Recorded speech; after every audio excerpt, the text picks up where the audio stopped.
Hi, I'm Jen Horling. Welcome to the Overcomers Couch. Hi, my name is Sarah, and I usually work behind the scenes at the Overcomers. I'm also an ambassador for the Overcomers. And we are here today on what we call the Overcomers Couch.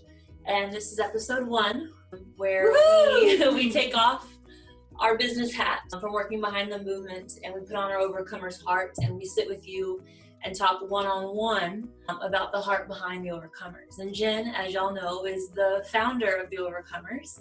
And many of y'all probably have watched the many interviews that have already come in that we have started, where we interview fellow overcomers such as yourself, and they share their story of where they've come from and everything that they've overcome, right? And we put a topic to each of those stories, whether it's overcoming abuse, trauma, anxiety, self-doubt.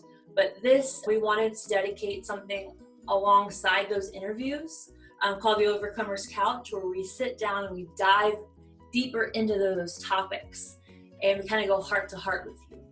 So let's have a conversation. Yes. So today, episode 1, I'm actually interviewing Jen, and she's going to share her story with you. She's turning the tables on me. So we're going to get to learn more about the heart behind the author of this amazing book, Finding His Voice. And not only that, but we get to know the heart behind this amazing movement that she started called the Overcomers. And tonight, she's going to encourage y'all in how to personally share your story and how to overcome those barriers and to be encouraged in how to share your story more effectively so you can aspire to inspire others. So today we're talking about fear, what causes fear in regards to sharing your story, how to silence that fear, and how to take the first step into sharing your story. So good. So today I pass the microphone to Jen. The golden microphone, because we all know it's all about the gold. Yes. And the gold of what the Father has done in the broken cracks Absolutely. of our stories. Absolutely. So let's get into it. Let's get into the gold. Yes. Let's talk about it. Yes. Okay, Jen, as you know, everyone has gone through a struggle. Everyone endures hardships. Everyone out there listening tonight and today and the weeks to come has a story to share. We all have a testimony. We all have a past that we've had to endure. We all have had to overcome something. Some of us might still be in the middle of something, and we're looking for that hope, right? So, Jen, through sharing your story and in overcoming, specifically the first step, what do you think causes fear? And what do you think gets in the way of someone wanting to share their story with somebody else? Well, for me, as you all know, if you've read my book, if you haven't, that's okay. It's a journey from suicide to success. Mm. So people who knew my story knew that I had lost my dad to suicide. Mm-hmm. And they probably also knew that because of that, I had a real passion and a heart to help people. Mm-hmm. I wanted to help people. Yes.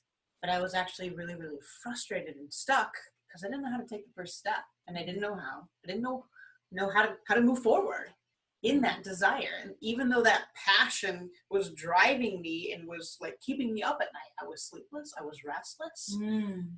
That's what I wanted to do, but I didn't know how to do it. But I also had a problem. Not only did I want to do that, but I was also completely terrified. I was terrified because I knew people knew I had lost my dad. I knew they knew that story. Maybe they didn't know the depths of the grief and the pain that I went through in that healing journey and what that really looked like for me. But I knew if I was going to tell that story and actually be able to help people who maybe they lost somebody to suicide, maybe they were suicidal themselves.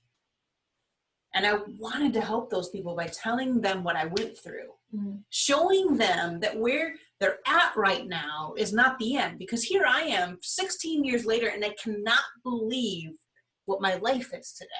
How much life there is today, how much joy, how much peace, how much freedom. Like if I could go back and tell myself 16 years ago what life was going to be like 16 years later, I wouldn't believe it. And honestly, that's why I wrote my book, was so that person could see where they're at right now is not quite where you're going to be in 16 years. And it's probably actually going to be far more than you can imagine in the future. But in order to get to that place where I was able to share that story and help those people, I had to deal with a crazy amount of fear. Yes. I was terrified. Why was I terrified? I was terrified because while they knew that part of my story, there was half of my story that I knew people didn't know. And because I knew they didn't know that, I was terrified to tell them. I was terrified because I was afraid people were going to reject me. I was afraid people might leave me. And that fear trapped me, completely trapped me. And it actually made me suicidal. So getting to that place was really the thing that was keeping me stuck from doing what was actually on my heart to do. But I was completely terrified. I had already lost my dad. I couldn't afford to lose anybody else.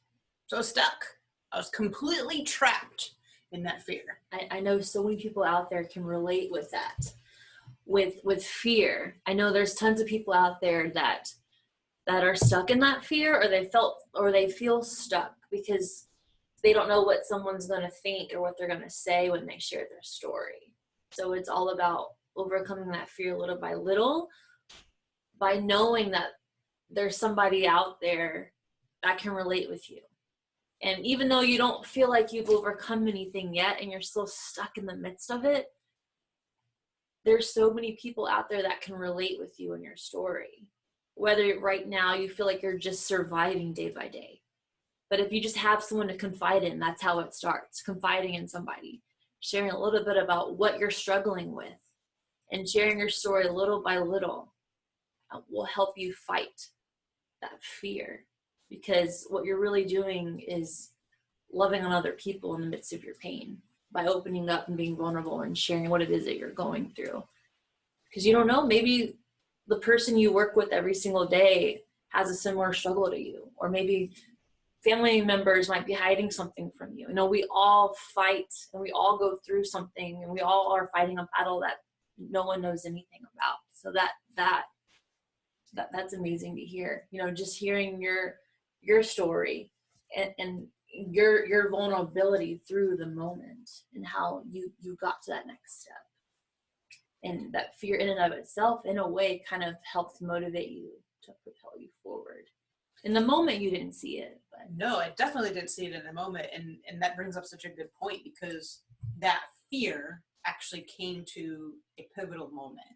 And something specific happened in order for me to get to the place where I was able to share and get my story in the book and now be actually helping the people I wanted to help. So how did I overcome that? Well, I can actually read you as an excerpt from my book. Something specific happened that helped me get over that curve and deal with that fear.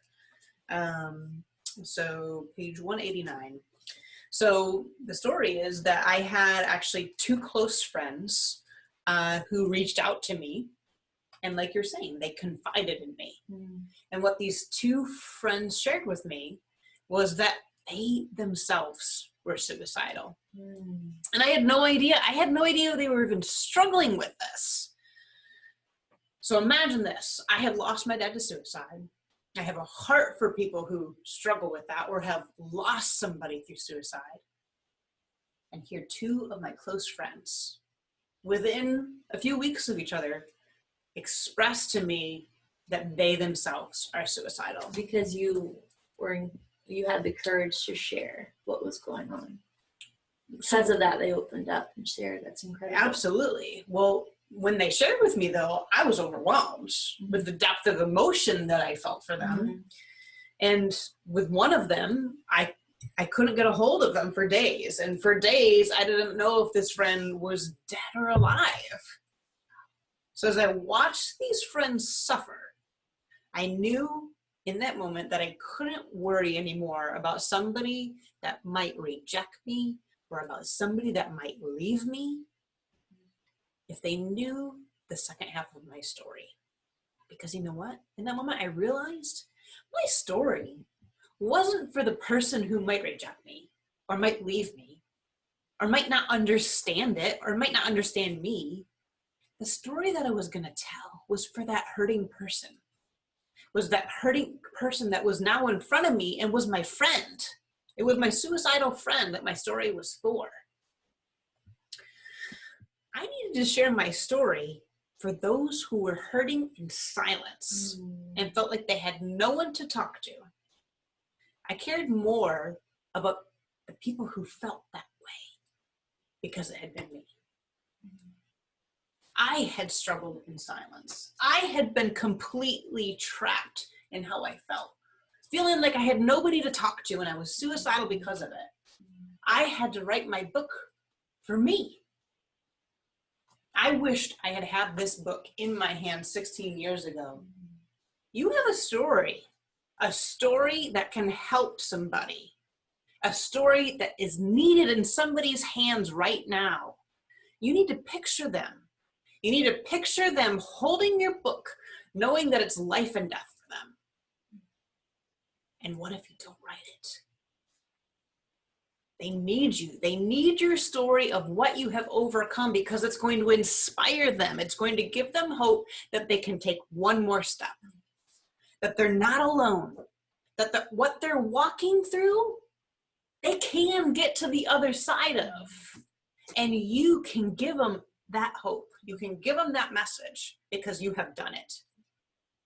And that's biblical too. The Bible says that we're overcome by the word of our testimony. There's so much power in our story. We don't see it when we're in the midst of it. But the more we share our story, it really does break strongholds and chains later on down the road too, that we don't really see until we're connected with those people that are also struggling. So there's so much power.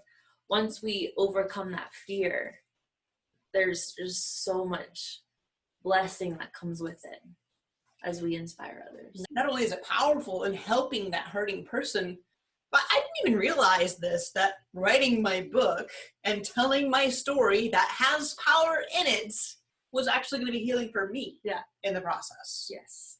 Like, okay, announcement. I'm actually writing book 2 because so much healing has continued to happen. It's amazing seeing behind the scenes how the Lord's cleansing her wounds and restoring her as she's doing these interviews and as she's talking with these people after she wrote her story. Just seeing everything the Lord's done in her life and everything that the Lord's used her to do. Not only is it impacting people and the people that she's interviewing, the people she's impacting through this movement, but the Lord is also continuing to heal her and restore her even today. Well, the truth of the matter is the work is never done. No, we're never journey. Perfect. We're always in a place of needing to grow and needing to learn.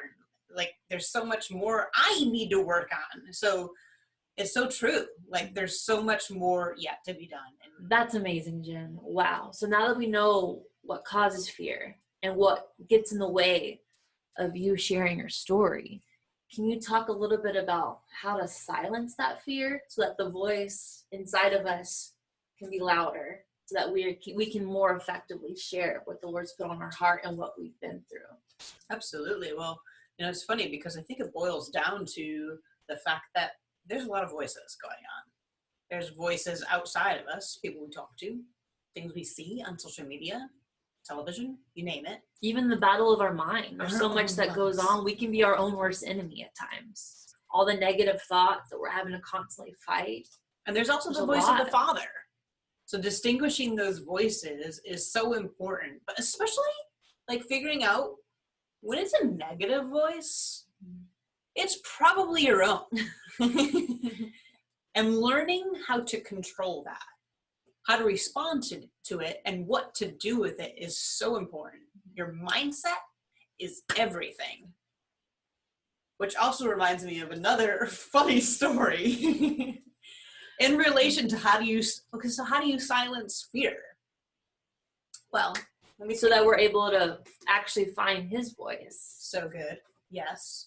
So let me actually take you back to another story in the book, but it was back when I was in high school. So another major fear that I had was I was completely terrified of public speaking. Like, let me just paint this picture for you. I was so terrified of public speaking. I remember giving a speech in high school. I know it's hard to imagine today, but that she used to be afraid to talk in front of anybody. She used to be really shy. It should be shocking that I'm talking to you now.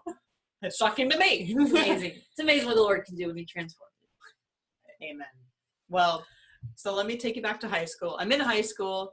We're supposed to give a public speech for like 5 minutes. And a friend of mine in the class, for whatever reason, probably because of what was happening, decides to start tallying how many times I said the word in a 5-minute speech. Can you guess how many times I said it? After the speech, he walks up next to me and he's like, Jen, you said it 75 times. 75 times in a 5-minute speech. Were there even any other words? I had a speech class. I don't know if y'all have had like speech classes in college, but when you get up to say what, you know, like the thing that you're assigned, like your research and stuff, if you say or and, or you have any breaks or whatever, like they'll take off. So like in retrospect, it wouldn't have been a passing grade if she was like, they would have sent me 2 grades graded below. on what she did. Yeah. I should have been like denounced to like 2 grades below what I was because of that speech. I was so terrified of public speaking. Not only was stuff like that happening, but I was so terrified of it. I actually remember saying out loud to my mom, I would rather die than give a speech tomorrow in class. And I actually meant it. That's the scary part. I actually meant it. So what did you do to overcome that and to silence the fear that you were dealing with in that moment? Well, it was all in my head, for sure.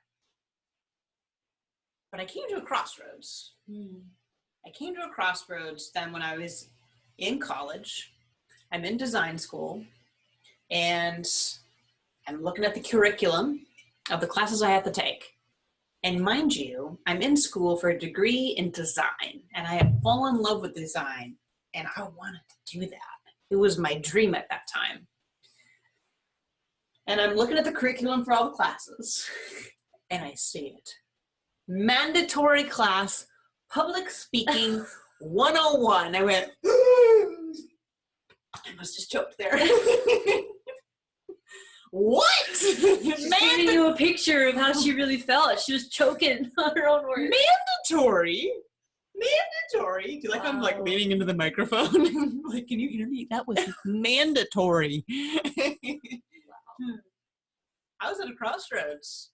I knew in that moment I either had to face my fear and take this class, which in my head was the worst thing ever that could happen, or I had to give up facing your fears. Or I had to give up on my dreams. I had to decide, was this going to be the end of the road for me? Was this it? Was I done? Was I going to give up? And I knew the answer. No, absolutely not. The answer was no. Giving up was not an option. And really the question started spinning in my head was, how bad do you really want it, Jen? And you know what? I think the person saying that was actually God. He was asking me, how bad do you really want it, Jen? So I signed up for the class, and you'll never believe what happened. What happened? Not only did I not fail the class, she was actually really good at it. It completely cured me of my fear. From that day forward, not even just for that class, but like I went from being, like you just heard, completely terrified of talking to people and speaking to anybody, to actually loving it now. I love talking to people, and I love public speaking. How does that even happen? I was at the point of wanting to die than rather do that. Wow. And here I am today, loving it, saying yes to pretty much any opportunity that I'm given to share with people. That's amazing. So put simply, a lot of people associate faith as being the opposite of fear, right? You hear that in churches a lot and stuff like that. So put simply, would you say that in order to silence fear, it's taking that leap of faith? Oh, absolutely. But it's not only taking that leap of faith, you gotta put some action behind that leap. So you're not just leaping all willy-nilly into thin air. You're leaping with actual tools. And what I mean by that is, so I'm going to read another excerpt from my books. And I actually have a note that says, share is what I learned in this course. And what I learned in this course was so pivotal when I leaped. I learned he taught us how to train our minds and control our thoughts, how to take every thought captive. And if a thought said, I'm going to suck at this, so I would get thoughts like that would say, oh my gosh, you're going to be horrible at public speaking. What are you doing, Jen? You would rather die. You should actually take that thought and instead speak out loud the opposite. So pay attention to what you're thinking, catch that thought and say, nope, that's not a good thought. So I'm going to actually say the opposite, even though I might not believe it at the time or it sounds ridiculous. I'm going to speak it and speak life into it. So he actually taught us to flip our thoughts, to flip our minds and flip our words. And what happened? Our life flipped at the same time. So we flipped a thought of like, oh, I'm going to suck at this. And I out loud said, it's going to be amazing. I'm going to make everybody laugh. And it ended up happening. Wow, that's life and death is in the power of the tongue. And yes, it actually showed us it happening with one of my worst fears. Wow. So that's what I do now. Incredible. And he taught us to speak out loud, to speak it out loud, to give our dreams life and to be intentional with our words. He taught us how to go into battle. And the truth of that, not only was it so good, but it actually became a tool that I used for everything in life. Anytime I had a negative thought, anytime I had to do anything that I was like getting nervous about or anxious about, I would start controlling my thoughts, start speaking the opposite. Wow. What do I want this situation to look like? If I truly believe that God's word has power and he does what he says in there, he says that life and death is in the power of the tongue. So speak life where you believe death to be. Wow, that's amazing. So you're saying in order to silence the fear that many of us have in sharing our story, it's to first take that leap of faith. But before we even add anything to our to-do list and make goals and plans and objectives for ourselves, it's to take action in our mind. Yes. That's so powerful. Love that. Anything else you want to expand on that in regards to taking that next step? No, I think that was so good. Like sometimes we get so caught up in the action plan or what should I do? Like my goals, like making goals for yourself. What's my next step? No, really, your first step is here. That's so good. And the more that you can train your own mind and be control of your own mind, there's a verse that says, he who can control his own spirit is greater than he who rules a city. I think you should try it, my friend, and just watch how your world changes. That's amazing. Not only are you taking action in your mind and speaking life over yourself, at the same time, it really does start in our mind. And also it's so important, to pray in that moment where you don't know what to do. It's okay not to physically do anything yet, but it's so pivotal, the thoughts that you think towards yourself and to take action in your mind first. I love that you touched on that. And also, the Father, like finding his voice, he meets us there in those moments. A lot of times they feel like some of the darkest moments we've ever been through, but it's so important in that moment to take control of our mind. And in that moment is where we find his voice, where we don't know what to do and we're going through the motions and things feel so crazy right now with hardships and all that. But in that moment, the Father meets us there. And we might not have an answer yet, but he embraces us and he gives us this peace that surpasses all understanding, and this joy that becomes our strength that will help us get through it. So good. You reminded me of a verse, 1 Timothy 1:7, as you're talking about that peace. And it says, "For Elohim has not given us a spirit of cowardice, but of power, of love, and of self-control." So we silence fear by remembering what he has given us and by claiming it over our lives. And it's interesting too. Peace is a fruit of the Spirit.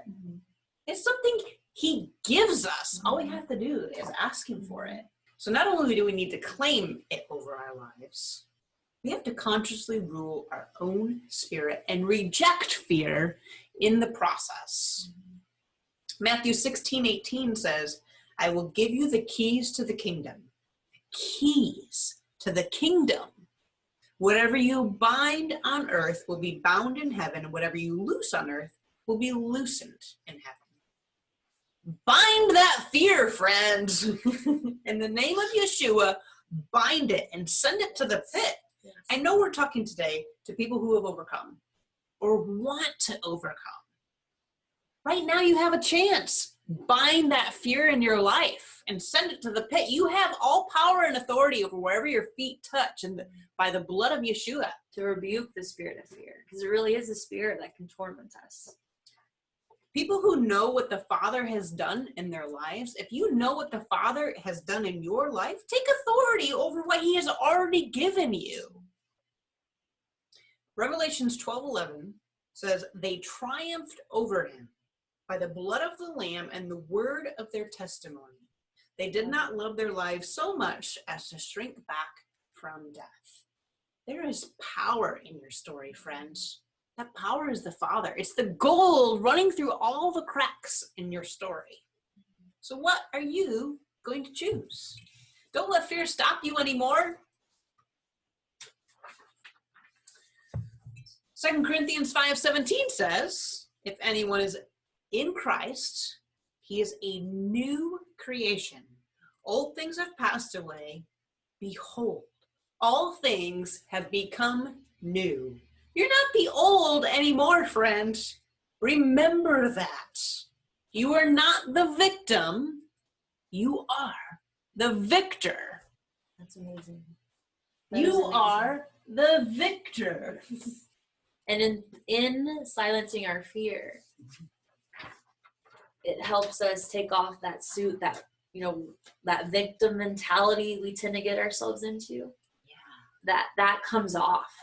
That completely comes off when we silence our own fear, when we silence those negative thoughts that are within us. That was amazing. So good. And sometimes we don't even know we're wearing it.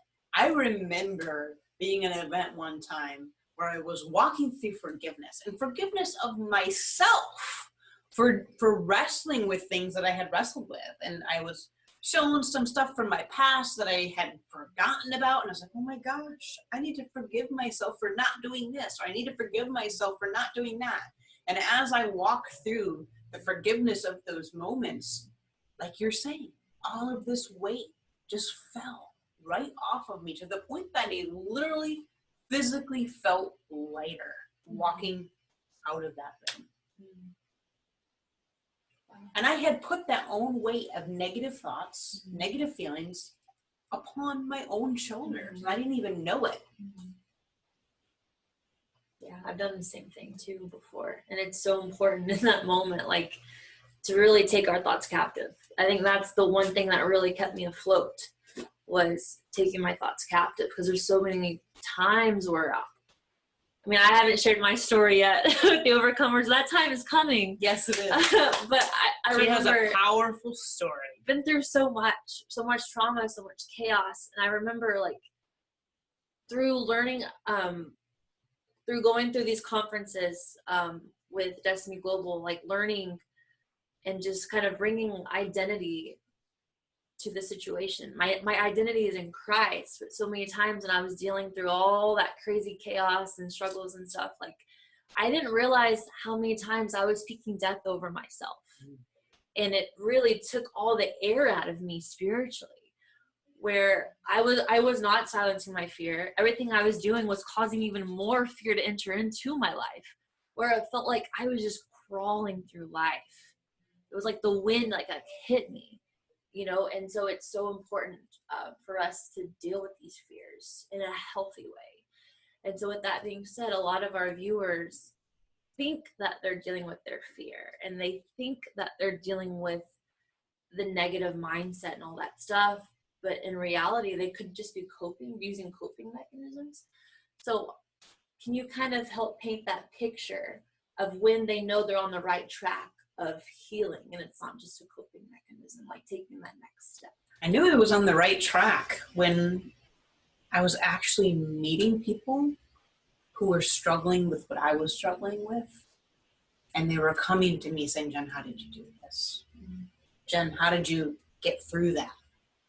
How did you deal with the weight of this? How are you so happy and joyful now? I get that a lot now too, yeah. And to me, that's a sign that I was on the right track, because there was a light inside me that they were seeing that was attractive. And I knew where that light came from. It was the healing work of the Father in my journey. Not that the work was done, but I knew they were attracted to it. And so, to me, that was like an amazing fire that would light up inside of me anytime I was connected to somebody else who was hurting like I had been. It kept propelling me forward, not only because it was healing me in the process of that happening, but I knew I was helping them, and I knew that I was moving forward because it was helping that person, whatever my answer was, and I could tell by their response. So to me, those connections, those moments where someone who's a little bit further down the journey than they are is connecting with somebody else who's a little bit in the beginning of their pain, getting to see that connection happen was really the one of the many signs to me that, hey, I'm on the right track. Let's keep going. Like these moments matter. These connections are important, and we need each other. And really, long story short, that's why the Overcomers was eventually birthed, was because so many of those stories happened throughout my journey and they were so huge for me alongside of that person who was struggling, that I wanted to be able to duplicate that gift for that overcomer who's maybe overcome something different. And then that person who's struggling with something different, but they can relate, but I can't relate to them, but they can relate to each other. And when they're able to connect, and that overcomer of something different can help that hurting person, words can't describe what that's like and what that gift means to both sides. So that's what the Overcomers is about. We want to connect that overcomer with that amazing inspirational story who can help people with that hurting person. And how to get past what's holding you back. Yep. So you can feel like you're actually winning in your mind. Yep. It's amazing. We all need to know how to take the next step with whatever we're going through. And there's people out there who can help that person. So that's what the Overcomers is about, helping those connections to happen. Helping that hurting person move forward. Because there's power in numbers. Yes, we can't do it alone. I can only help so many people, just like you can only help so many people. But together we can help a lot more people. That's why this is a movement. We can reach people on social media and those who are on the Overcomers page and people that we see from day to day. But the people that we interview, they can reach people that we can't reach. So that's where the movement comes in, where we help you and encourage you and give you the tools that you need to share your story so this can be exponentiated, right? Because this really does tie into the Great Commission.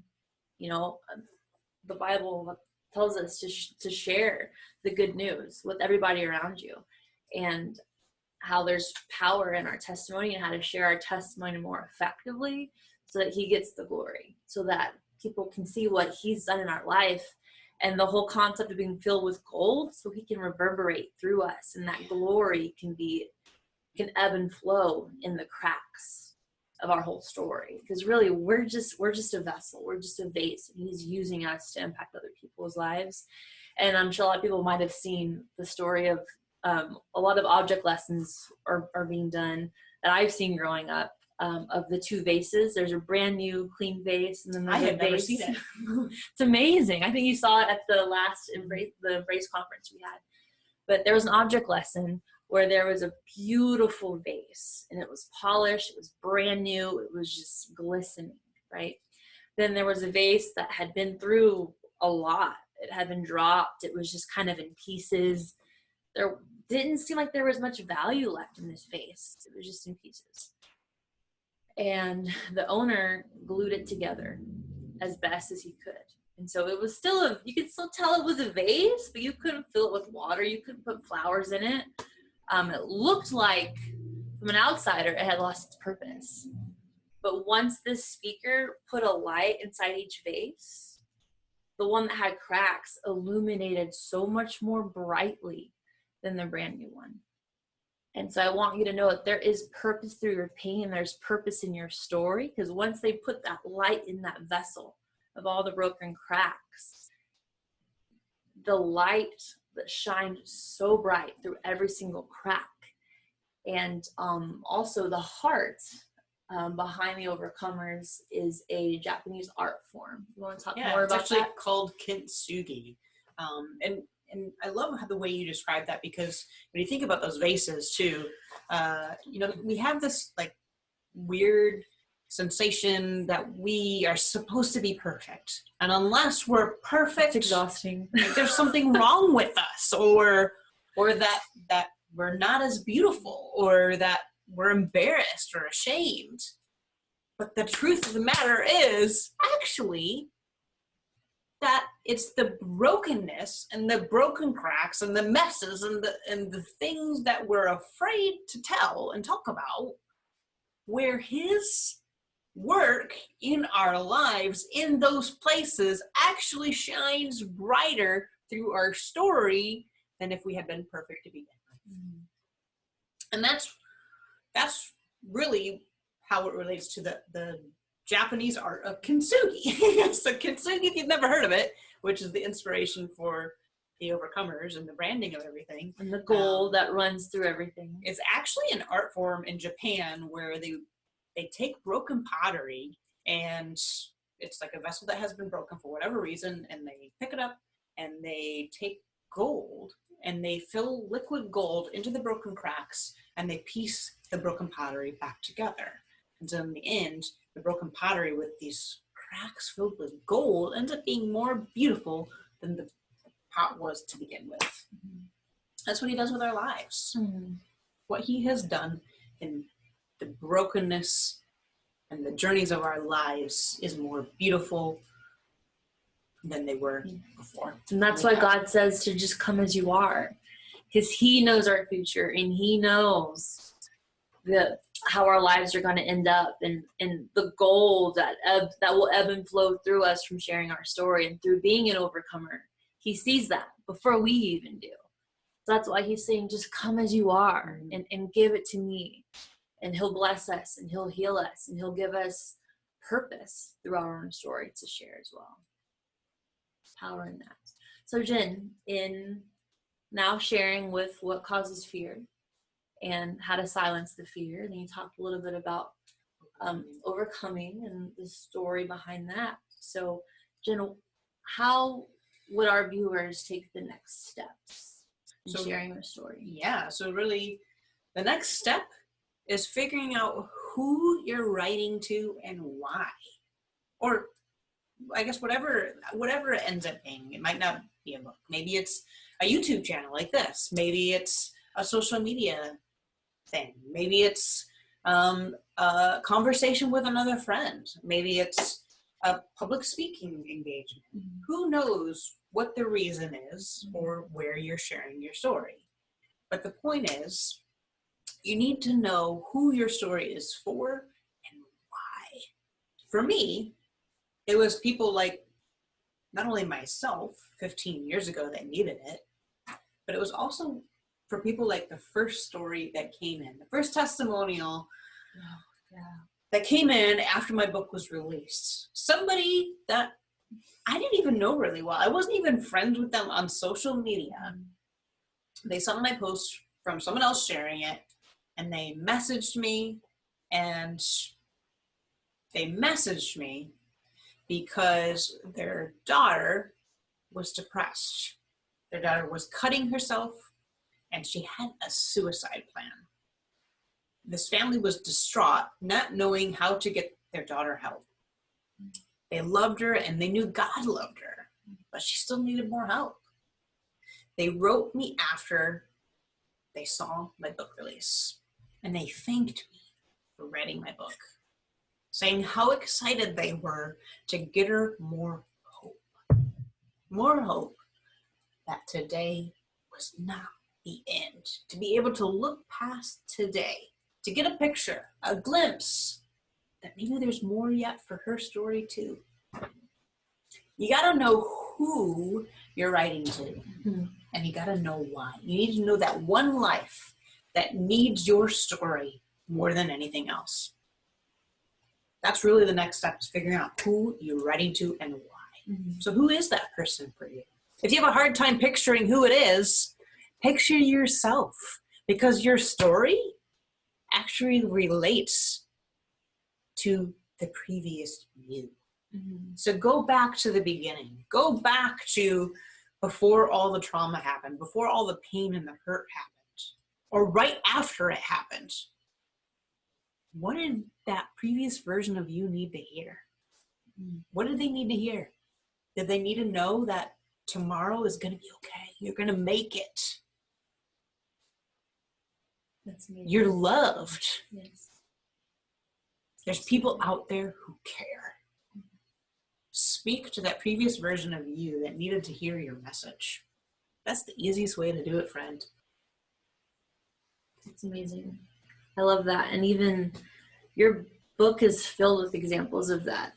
She shares her story through this entire book, but at the end of every chapter, she has an excerpt where she's like, if I could share with my past self, if I could give my past self words of advice or words of wisdom, this is what I would say.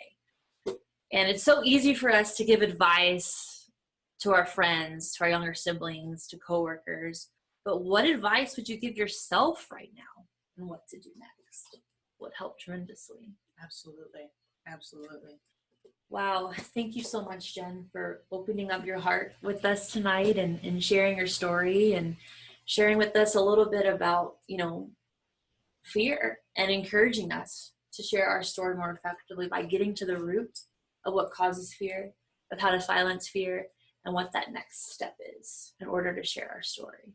Thank you so much for listening in tonight on our first episode of The Overcomers, where we take off our business hat and put on our Overcomers heart and welcome you to take a seat here at The Overcomers couch to share more about these topics. After listening tonight, if there's any questions you may have, write them down below, and we would love to address them with you as we dive deeper each episode. Thank you so much again for joining us tonight.